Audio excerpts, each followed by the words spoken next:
श्री दुर्गा सप्तशती 5वां अध्याय। महर्षि मेधा ने कहा, पूर्व काल में शुंभ निशुंभ नामक असुरों ने अपने बल के मद से इंद्र का त्रिलोकी राज्य और यज्ञों के भाग छीन लिए, और वह दोनों इसी प्रकार सूर्य, चंद्रमा, धर्मराज और वरुण के अधिकार भी छीनकर स्वयं ही उनका उपयोग करने लगे। वायु और अग्नि का कार्य भी वही करने लगे, और इसके पश्चात उन्होंने जिन देवताओं का राज्य छीना था उनको अपने अपने स्थान से निकाल दिया। इस तरह से अधिकार छीने हुए तथा दैत्यों द्वारा निकाले हुए देवता अपराजिता देवी का स्मरण करने लगे कि देवी ने हमको वर दिया था कि मैं तुम्हारी संपूर्ण विपत्तियों को नष्ट करके रक्षा करूंगी। ऐसा विचार कर सब देवता हिमालय पर गए और भगवती विष्णु माया की स्तुति करने लगे। देवताओं ने कहा, देवी को नमस्कार है, शिव को नमस्कार है, प्रकृति और भद्रा को नमस्कार है। हम लोग रौद्रा, नित्या और गौरी को नमस्कार करते हैं। ज्योत्स्नामयी, चंद्र रूपिणी व सुख रूपा देवी को निरंतर नमस्कार है। शरणागतों का कल्याण करने वाली वृद्धि और सिद्धि रूपा देवी को हम बार बार नमस्कार करते हैं।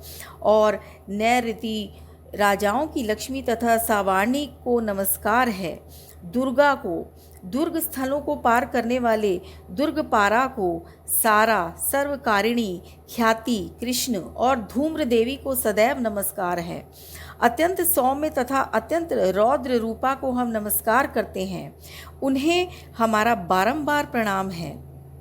जगत की आधारभूत कृति देवी को बार बार नमस्कार करते हैं। जिस देवी को प्राणी मात्र विष्णु माया कहते हैं उसको नमस्कार है, उसको नमस्कार है, उसको नमस्कार है। जो देवी संपूर्ण प्राणियों में चेतना कहलाती है उसको नमस्कार है, उसको नमस्कार है, उसको नमस्कार है। जो देवी संपूर्ण प्राणियों में बुद्धि रूप में स्थित है उसको नमस्कार है, उसको नमस्कार है, उसको नमस्कार है। जो देवी सब प्राणियों में निद्रा रूप में विराजमान है उसको नमस्कार है, उसको नमस्कार है, उसको नमस्कार है। जो देवी संपूर्ण प्राणियों में शुद्धा रूप में विराजमान है उसको नमस्कार है, उसको नमस्कार है, उसको नमस्कार है। जो देवी संपूर्ण प्राणियों में छाया रूप में स्थित है उसको नमस्कार है, उसको नमस्कार है, उसको नमस्कार है। जो देवी सब प्राणियों में शक्ति रूप से स्थित है उसको नमस्कार है, उसको नमस्कार है, उसको नमस्कार है। जो देवी संपूर्ण प्राणियों में तृष्णा रूप में स्थित है उसको नमस्कार है, उसको नमस्कार है, उसको नमस्कार है। जो देवी सब प्राणियों में शांति रूप से स्थित है उसको नमस्कार है, उसको नमस्कार है, उसको नमस्कार है। जो देवी सब प्राणियों में जाति रूप में स्थित है उसको नमस्कार है, उसको नमस्कार है, उसको नमस्कार है। जो देवी सब प्राणियों में लज्जा रूप में स्थित है उसको नमस्कार है, उसको नमस्कार है, उसको नमस्कार है। जो देवी सब प्राणियों में शांति रूप से स्थित है उसको नमस्कार है, उसको नमस्कार है, उसको नमस्कार है। जो देवी संपूर्ण प्राणियों में श्रद्धा रूप से स्थित है उसको नमस्कार है, उसको नमस्कार है, उसको नमस्कार है।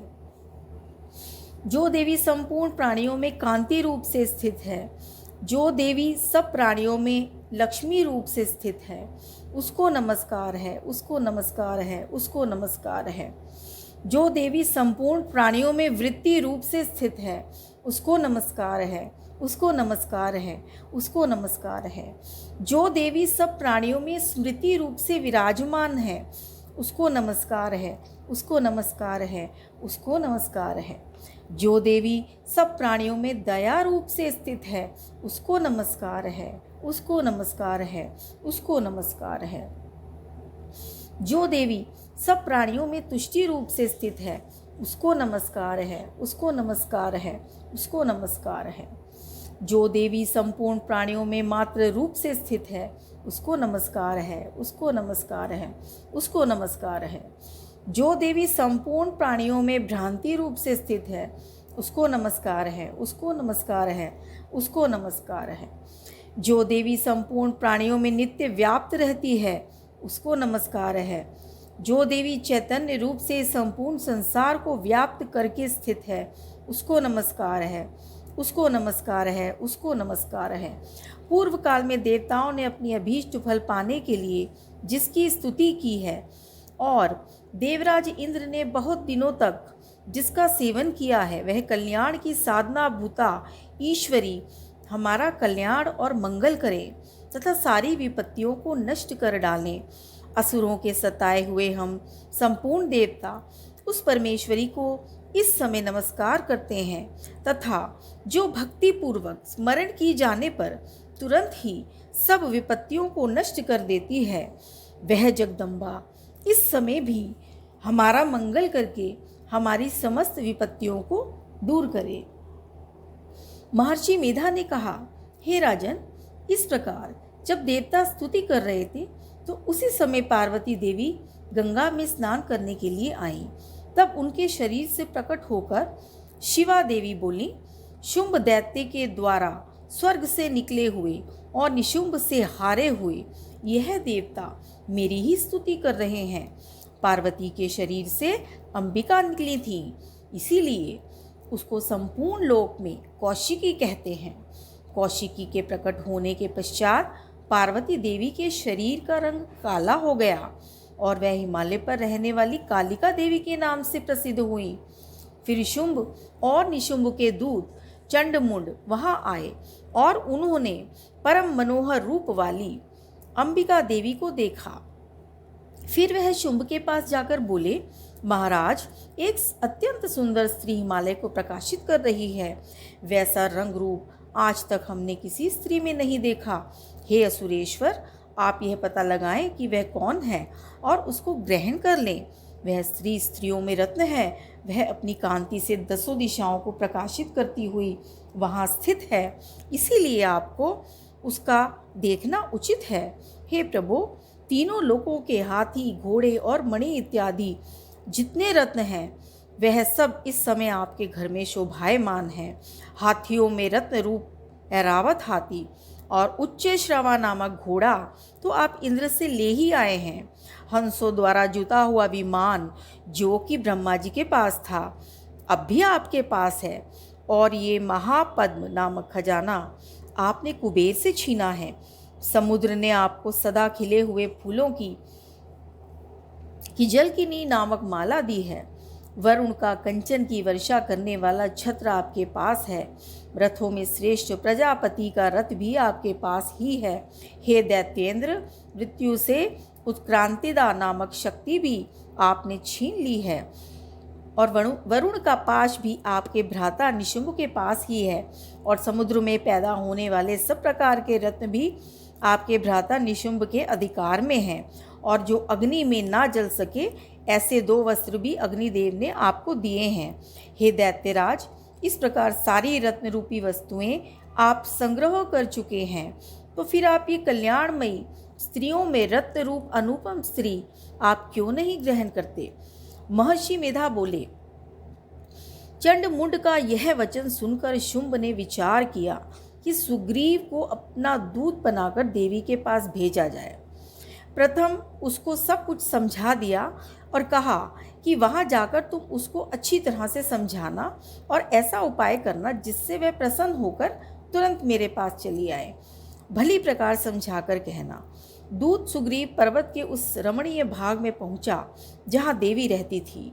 दूत ने कहा, हे देवी, दैत्यों का राजा शुंभ जो इस समय तीनों लोकों का स्वामी है, मैं उसका दूत हूँ और यहाँ तुम्हारे पास आया हूँ। संपूर्ण देवता उसकी आज्ञा एक स्वर से मानते हैं। अब जो कुछ उसने कहला भेजा है वह सुनो।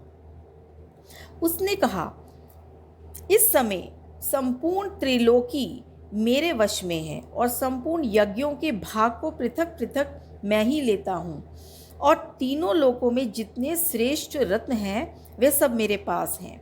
देवराज इंद्र का वाहन ऐरावत मेरे पास है जो मैंने उससे छीन लिया है।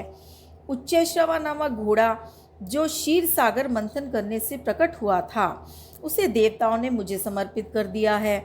हे सुंदरी, इनके अतिरिक्त और भी जो रत्नभूषण पदार्थ देवताओं के पास थे वह सब मेरे पास हैं। हे देवी, मैं तुम्हें संसार की स्त्रियों में रत्न मानता हूँ, क्योंकि रत्नों का भोग करने वाला मैं ही हूँ। हे चंचल कटाक्षों वाली सुंदरी, अब यह मैं तुझ पर छोड़ता हूँ कि तू मेरे या मेरे भाई महापराक्रमी निशुंभ की सेवा में आ जाए। यदि तू मुझे वरेगी तो तुझे अतुल महान ऐश्वर्य की प्राप्ति होगी। अतः तुम अपनी बुद्धि से ये विचार कर मेरे पास चली आओ। महर्षि मेधा ने कहा। दूत के ऐसा कहने पर संपूर्ण जगत का कल्याण करने वाली भगवती दुर्गा मन ही मन मुस्कुराई और इस प्रकार कहने लगी। देवी ने कहा, हे दूत, तू जो कुछ भी कह रहा है वह सत्य है और इसमें किंचित मात्र भी झूठ नहीं है। शुंभ इस समय तीनों लोकों का स्वामी है और निशुंभ भी उसी की तरह पराक्रमी है, किंतु इसके संबंध में मैं जो प्रतिज्ञा ले चुकी हूँ उसे मैं कैसे झुठला सकती हूँ। अतः मैंने जो प्रतिज्ञा की है उसे सुन। जो मुझे युद्ध में जीत लेगा और मेरे अभिमान को खंडित करेगा तथा बल में मेरे समान होगा, वही मेरा स्वामी होगा। इसीलिए शुंभ अथवा महापराक्रमी निशुंभ यहाँ आवे और युद्ध में जीत कर मुझसे विवाह कर ले। इसमें भला देर की क्या आवश्यकता है। दूत ने कहा, हे देवी, तुम अभिमान से भरी हुई हो, मेरे सामने तुम ऐसी बात न करो। इस त्रिलोकी में मुझे तो ऐसा कोई दिखाई नहीं देता जो शुंभ और निशुंभ के सामने ठहर सके। हे देवी, जब अन्य देवताओं में से कोई शुंभ व निशुंभ के सामने युद्ध में ठहर नहीं सकता, तो फिर तुम जैसी स्त्री उनके सामने रणभूमि में ठहर सकेगी। जिन शुंभ आदि असुरों के सामने इंद्र आदि देवता नहीं ठहर सके, तो फिर तुम अकेली स्त्री उनके सामने कैसे ठहर सकोगी। अतः तुम मेरा कहना मानकर उनके पास चली जाओ, नहीं तो जब वह तुम्हें केश पकड़कर घसीटते हुए ले जावेंगे तो तुम्हारा गौरव नष्ट हो जाएगा। इसीलिए मेरी बात मान लो। देवी ने कहा, जो कुछ तुमने कहा ठीक है। शुंभ और निशुंभ बड़े बलवान हैं, लेकिन मैं क्या कर सकती हूँ, क्योंकि मैं बिना विचारे प्रतिज्ञा कर चुकी हूँ। इसीलिए तुम जाओ और मैंने जो कुछ कहा है वह सब आदरपूर्वक असुरेंद्र से कह दो। इसके पश्चात जो वह उचित समझे करें।